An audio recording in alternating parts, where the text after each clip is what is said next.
wabarakatuh teman-teman. Ketemu lagi dengan saya Nufia Sari dengan NIM 21 11 001 di jurusan 3-in-1 cabang Hulu Sungai Tengah di semester 4. Di video kali ini saya akan mereview jurnal lagi nih.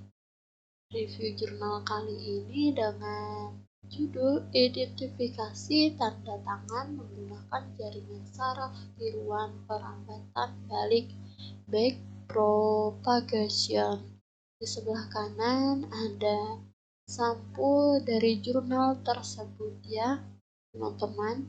Jadi kata kunci dari jurnal ini adalah pengenalan tanda tangan. Apa sih itu? Untuk lebih jelasnya mari kita simak.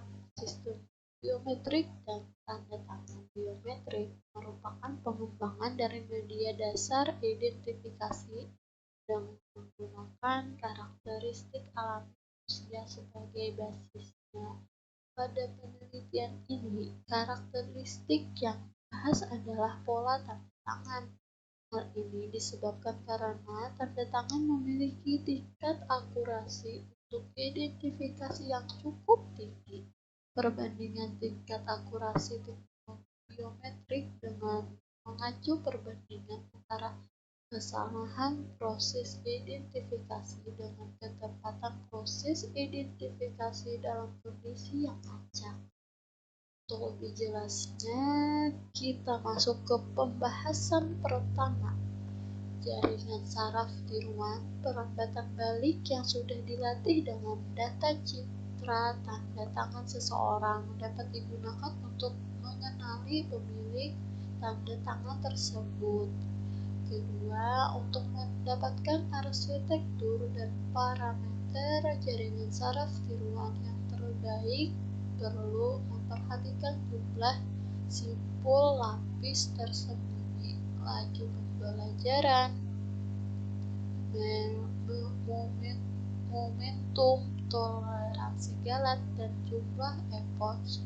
Ketiga, bertambahnya jumlah simpul pada lapis tersembunyi mengakibatkan jumlah epoch kadang berkurang atau bertambah, sedangkan rata-rata lama waktu tiap epoch yang semakin bertambah seiring dengan bertambahnya jumlah simpul.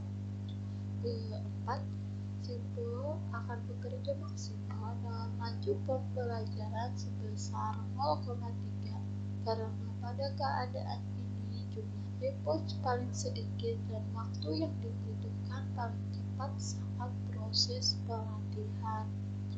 Kesimpulan yang kelima, semakin bertambahnya nilai momentum akan berpengaruh pada berkurangnya jumlah epoch yang menyebabkan proses pelatihan atau pengujian jaringan akan semakin cepat.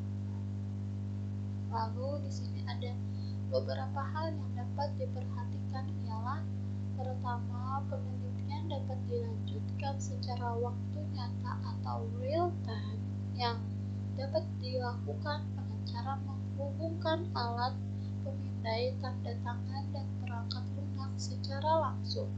Kedua, perlu dilakukan proses pra-pengolahan yang lebih kompleks pada citra tanda tangan sehingga diperoleh ciri-ciri citra tanda tangan yang lebih detail. Ketiga, perlu dilakukan penelitian pengenalan tanda tangan dengan metode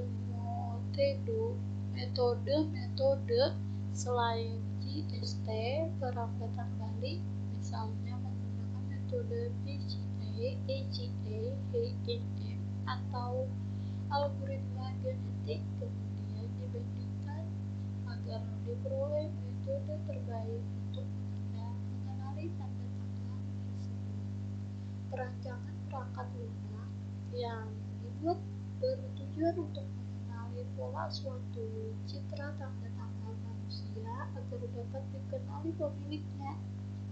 Diagram akhir untuk proses di atas bisa dilihat pada gambar 5. Tahapan proses pengenalan tanda tangan adalah akuisisi data citra tanda tangan sebagai masukan segmentasi menggunakan siklus drawing, ekstraksi kiri, dan pelatihan dengan IST. Lalu di sini ada kelebihan dan kekurangan dari buku tersebut. Kelebihan dan kekurangannya masing-masing ada 2, jadi seimbang nih teman-teman. Pertama, dari bagian kelebihannya dulu, diceritakan tahun pembuatan jurnal. Jadi di jurnal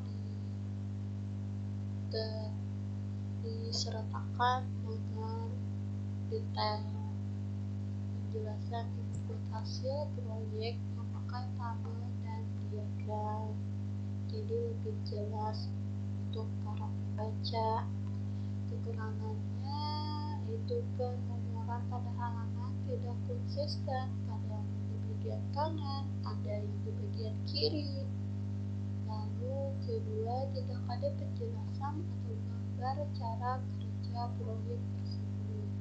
Lalu dari pemahaman saya nih ya teman-teman, untuk saya membaca dari orang awam seperti saya perlu bukti bagaimana cara kerja proyek tersebut.